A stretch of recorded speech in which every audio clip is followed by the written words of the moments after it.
এ কি তুমি এই নরমাল জলটা কেন খাচ্ছ? আমি তোমার জন্য এক্ষুনি ফ্রিজ থেকে ঠান্ডা জল নিয়ে আসছি। আরে আমি এটাই খেয়ে নিচ্ছি, দাও। আরে আমি থাকতে তুমি এই নরমাল জল খাবে? আমি আছি কি করতে?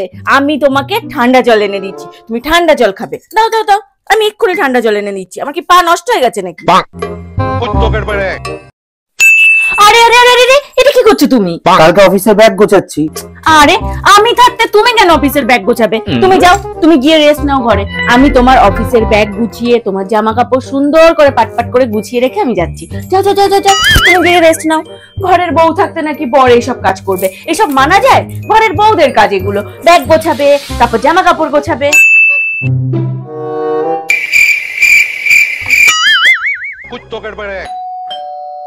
এখন আবার কে এলো?